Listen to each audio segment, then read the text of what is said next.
Fala pessoal, sejam muito bem-vindos a mais um vídeo aqui no Sertão Cósmico. E hoje, para a gente trocar uma ideia sobre Poeira Lunar, mais um livrozinho aí do nosso amigo Arthur C. Clarke. Estou fazendo uma maratona de suas obras. Já o vídeo anterior é sobre o 2010, excelente continuação do clássico 2001, Uma Odisseia no Espaço, e a gente fica na torcida que as continuações cheguem por aqui, né? 2010 mesmo é um exemplo que faz muito tempo que a última edição, eu acho que foi até essa, aqui da, se eu não me engano, da Nova Fronteira, e eu acredito que esses direitos estão hoje com, acho, né, que com a Aleph, e a gente fica na torcida que tragam não só o 2010, mas as suas continuações, né? O 2061 e o 3001, que eu não dava muita bola. Acho que muitas pessoas nem sabem, né? Como eu falei lá no vídeo aqui, que muitas pessoas até nem sabem nessas continuações, mas eu me surpreendi. O negócio é interessantíssimo, ele consegue expandir todos os conceitos vistos aqui em 2001. Então, se você curtiu 2001, é quase garantia de grandes chances de você curtir também o 2010. E aí a gente tem também o Fim da Infância, todos esses já troquei uma ideia aqui no canal com vocês. Esse aqui é fantástico, é um dos clássicos aí do Arthur C. Clarke. E o outro também, bastante conhecido, depois de 2001, acredito que seja o mais conhecido, que é O Encontro com Rama, outro excelente título que dá pra gente tirar reflexões bem interessantes. E aí a gente chega no Poeira Lunar, que é lançado em 1961. Ele é um daqueles títulos, digamos assim, né, alternativos. É como se fosse um disco de uma banda que ele não é tão conhecido ali quando a gente vai discutir a sua discografia, mas ele, quando você escuta, você fica naquela, né? Não é um grande clássico, mas ele é um bom disco. E é exatamente isso. Essa analogia a gente pode transferir aqui para o Poeira Lunar. Não chega aos pés desses aqui que eu citei. Ele é um bom entretenimento dentro da proposta do Arthur C. Clarke. Então vamos lá, pessoal. Do que se trata o Poeira Lunar, então, né? Novamente, a gente está em 1961, né? O homem, ele pisa na Lua, dizem as lendas aí, né? Em 69. Então, eu acho que tudo que veio antes, né, dessa missão à Lua, tudo beirava a ficção científica. E eu acho que aí, nesse caso, nesse processo de imaginação, que o Arthur C. Clarke, ele brilha. Tem uma série de livros aí também do Júlio Verne, que a própria Aleph, se eu não me engano, está lançando um box, que começa ali com aquele clássico Viagem à Lua, e esse é um título aí do comecinho, se eu não me engano, do século XX, né? E eu pretendo pegar ele futuramente para ler, para ver essa visão também de mundo, agora, né, na perspectiva do Arthur C. Clarke, ou do Júlio Verne.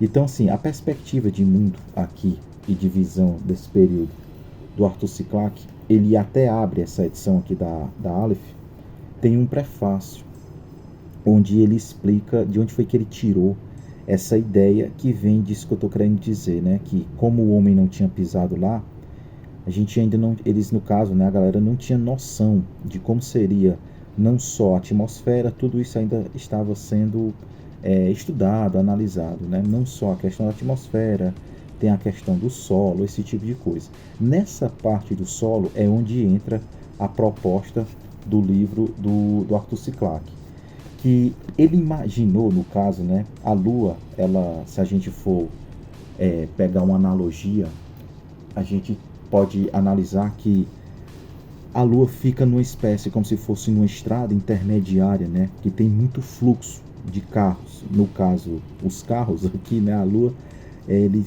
ela fica no meio de muitas chuvas, né, no caso aqui que ele fala, né, não só de rochas, meteoros, esse tipo de coisa. E com o passar do tempo, devido a onde a Lua se encontra, né, esse é relacionado ao Sol, esse tipo de coisa, tudo vai derretendo no sentido que aquelas rochas, toneladas de rocha, vão virando essa poeira.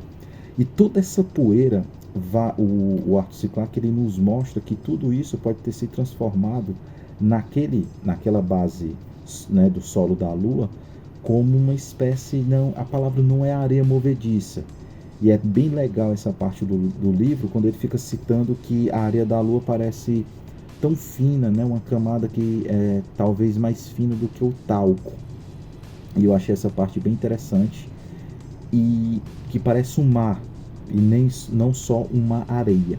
E daí entra outra parte interessante do enredo, que ele nos mostra tudo isso por uma viés de turismo. Então a gente, nesse período, o homem ele já conseguiu fazer viagens quando ele bem entendesse, né? Viagens como se fosse para um cruzeiro. No caso, aqui a gente já pode ir para a Lua. E, então tem todo esse contexto, né? Que ele vai brincar com esse turismo planetário, né? E tudo mais. Que eu acredito que é o que muitas pessoas, né?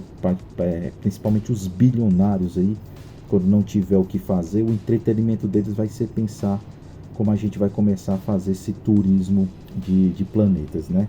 Mas enfim, em falar em turismo de planetas, eu já estou em outra obra do Arthur C. Clarke, já estou aqui na página, mais ou menos na página 100, que faz um link muito com essa loucura, né?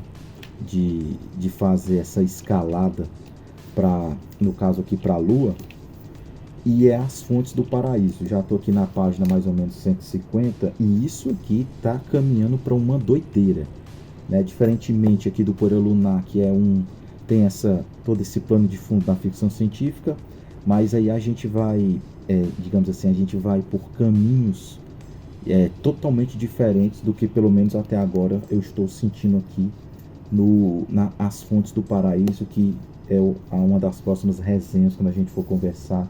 Resenha não, né? O bate-papo sobre o Arthur C. Clarke. Mas enfim. Então, o Poeira Lunar, ele tem, como eu falei, esse plano de fundo da ficção científica, e ele brinca muito com aquele tipo que a gente vê muito no cinema, né? De uma proposta de catástrofe e de resgate, né? Então, como tem esse lance do turismo indo para a Lua, então tem toda uma economia sendo gerada ali, tem contadores, esse tipo de coisa. Ele também faz uma grande crítica à questão dos repórteres que vão para lá, também para captar notícias, né, para a Terra. É bem interessante essas partes. Então o enredo ele vai mesclar entre como eu falei, o plano de fundo da ficção científica com essa parada de resgate, né, desastre, porque vai acontecer alguma coisa ali no solo da Lua, e esse acontecimento é uma raridade, e no caso a gente fica diante desse, vamos dizer assim, desse acontecimento que custa a acontecer. No caso ele cita que a probabilidade aqui são de 1 milhão a cada uma vez para isso acontecer, e isso acontece. E ele mostra esse tipo de ocasião.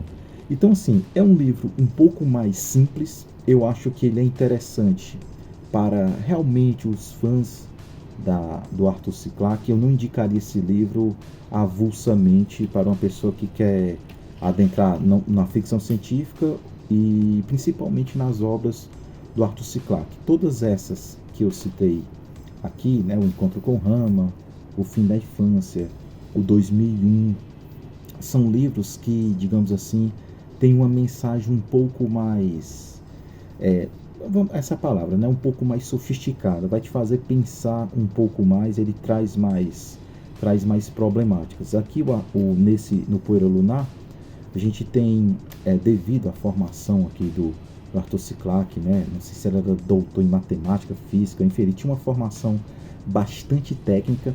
O que é interessante isso na escrita, o Poeira Lunar também serve para a gente analisar esse desenvolvimento narrativo do escritor.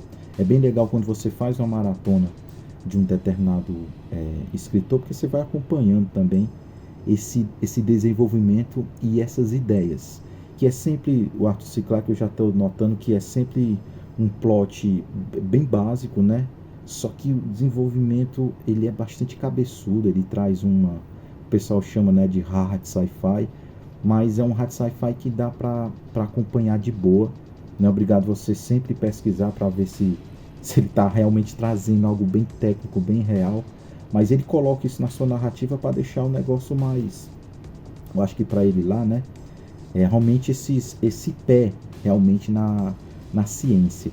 Então, assim, para quem eu aconselharia esse livro, seria para você que está aí não só maratonando, como eu estou fazendo isso com as obras do Arthur C. Clarke, mas se você tem curiosidade de pegar uma obra, digamos assim, alternativa, não tão conhecida do autor, e ver todo esse desenvolvimento. O que a gente tem sobre essa parada técnica, que eu estou me lembrando, eu não sei a data do experimento que isso veio a desenvolver, mas aqui a gente vê relacionado não só a radares, mas esses campos de calor, né, para você saber determinadas pegadas de pessoas, de objetos que passaram ali. O Arthur C. Clarke ele desenvolve muito esse tipo de conceito, né? Então, assim, eu não sei se isso já estava altamente desenvolvido, esse tipo de tecnologia de infravermelho, ondas de calor, para você saber onde certos objetos e pessoas passaram. E ele não que ele perde muito tempo com isso, mas ele fica sempre, a gente fica vendo as pessoas usando essa tecnologia para meio que rastrear onde esse ônibus espacial estava passeando ali com os seus turistas. Então, assim, essa pegada da aventura pode ser, aí que é interessante, né?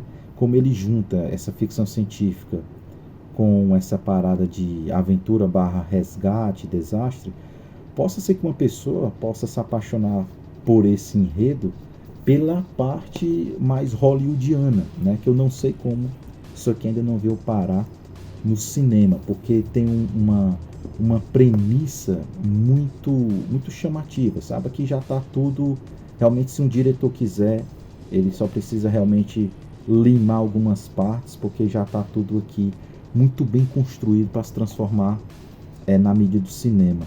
Então, assim, eu acredito que tem algumas pessoas que possam se apaixonar por essa obra, ou gostar da obra, por vias diferentes, que foi no meu caso, né? Eu gostei mais, lógico, dessa parte da trama se passar na Lua, essa parte do turismo.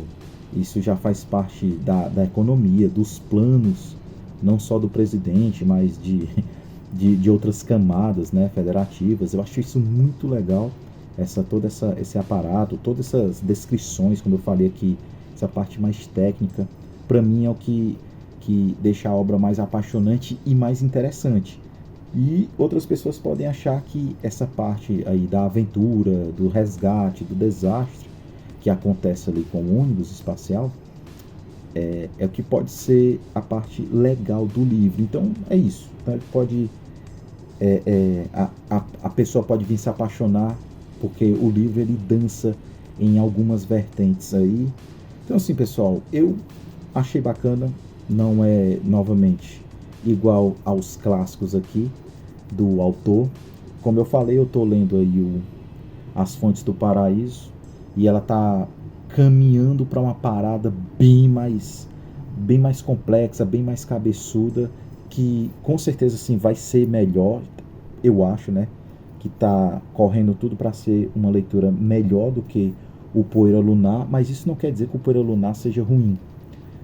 Novamente, eu não começaria por essa obra, deixaria para conhecer essa obra um pouco depois de outras lidas pelo autor. Eu iria nos clássicos. E a editora Aleph também, novamente, né, está lançando todos os contos numa edição bacana, com quase, sei lá, 1000 páginas, que reúne todos os contos do mestre Arthur C. Clarke. E uma hora ou outra, quem sabe, vai aparecer por aqui, beleza? Então é isso. Poeira Lunar, Arthur C. Clarke. E para quem ficou até aqui, indica aí o seu livro. Indique aí livros de ficção científica e de preferência não tão conhecidos, né, de determinado autor. E a gente fica na esperança que novos títulos aí que ainda não foram traduzidos, não só do Arthur C. Clarke, mas de outros grandes mestres da ficção científica, chegue aqui na nossa língua o quanto antes, beleza? Essa foi a minha indicação de hoje, Poeira Lunar, do Arthur C. Clarke. E é isso, deixa um sinal de fumaça. A gente se vê logo mais, valeu!